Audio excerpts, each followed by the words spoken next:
said that they were exploiting people's faith and that they were involved in criminal actions. They'd been in this man's laboratory, the man who supposedly bought this thing, and he had around 10 different forgeries going at the same time with all the equipment and all the materials needed to make forgeries, and he had 10 things in the process of forging when they came into his laboratories. And the people still want to deny that, they still want to convince themselves that that isn't too good to be true, basically. Okay, at the end of this chapter, we have Herod presented to you again. He killed John with the sword at the beginning. He died eaten by worms. And if you know your Josephus, which I didn't force you to read, but I've read passages that were exerted in Eusebius, that is really supposed to be Agrippa 1. That's Agrippa 1. I don't have a thing, but I'll write on here, Agrippa 1, okay? You can do cipher writing and take it off the coded blackboard. Agrippa, Agrippa 1. And we know that's around 44 AD. It isn't presented exactly this way, but he does die in an odd way.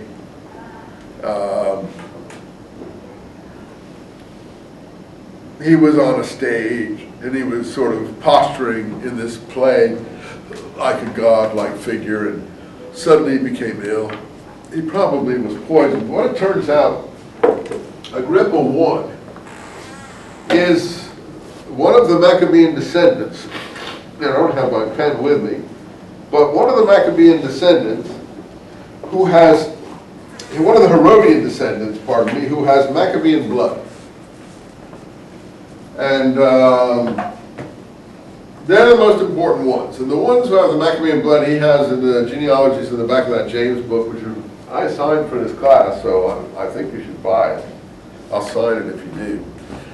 That might be worth that and a nickel will get you a cup of coffee maybe 20 years from now, but maybe it'd be worth more than that, who knows. In any event, the Maccabees were the Jewish rulers who were legitimate to some extent and were priest kings. Now Herod married one of their daughters among his 10 other wives. So he had lots of descendants like a Saudi sheikh would have, but of the 10 other wives, they weren't reckoned by the people as so important because most of them weren't even Jewish wives, so obviously a Jewish country wouldn't recognize that. Yasser Arafat's having the same trouble now. His wife is looked upon as some sort of weirdo, and the legitimacy of what she's trying to do doesn't go very deep among the Palestinian people. If you have foreign wives and things like that, it's not going to. They're not going to have as much substance as a native-born wife, child. Well, he kills his 2 offspring by this Maccabean wife, and he kills her too, having accused her. Her name was Mary, interestingly enough, Miriam, and I think that's where all these Marys come from, honoring her memory. That's why I think this is all very Maccabean memory-oriented. And that's the original Mary and Joseph affair, because Herod's brother-in-law was called Joseph, and he accused Mary of having had an affair with his brother-in-law when he went to Rome and he executed them both. That's the original Mary-Joseph situation back in. But anyway, a lot of these Marys, I think, are born in the next generation, be that as it may.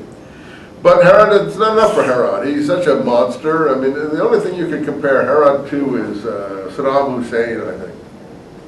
He's such a monster.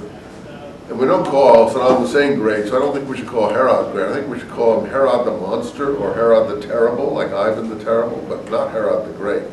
The only reason people call him Herod the Great is to distinguish him from all his lesser descendants. And also, because some people think he did good, impressive building projects. Well,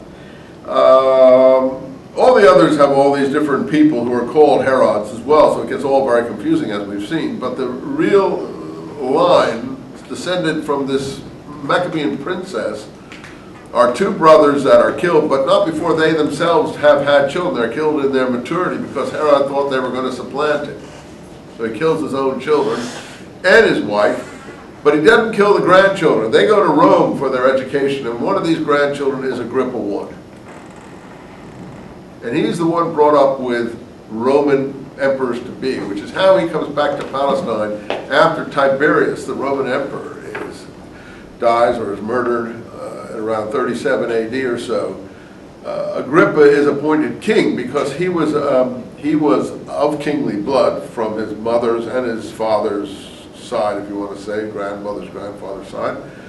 The Romans appreciated that, and also he'd been brought up with the two Roman individuals who take over the kingship or the emperorship in Rome, Caligula and Claudius, who both like him because they were brought up with him.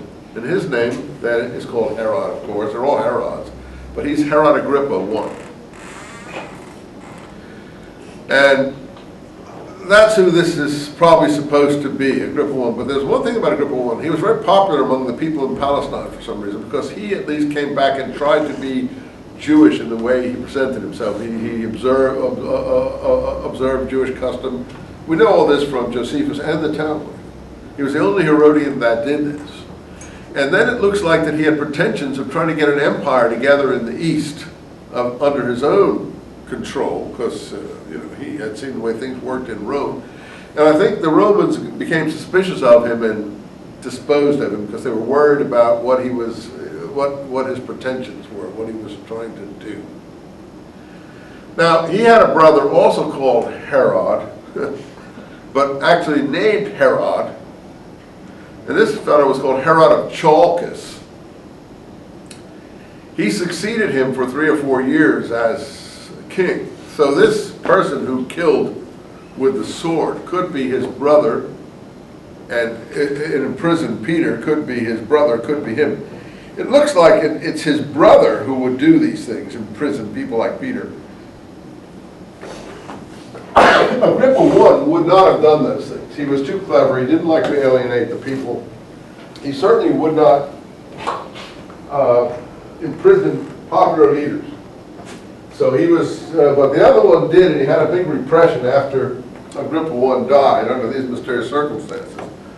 It's his son, I know I'm confusing you here, Herod of Chalcis, which is a town in Syria, who later became king for 4 or 5 years, from 44 to 49, after, I got all the dates in the back of the James book.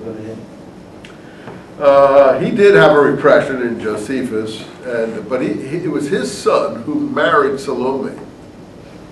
Salome involved in the death of John the Baptist, according to the Gospels, after she left her other husbands. So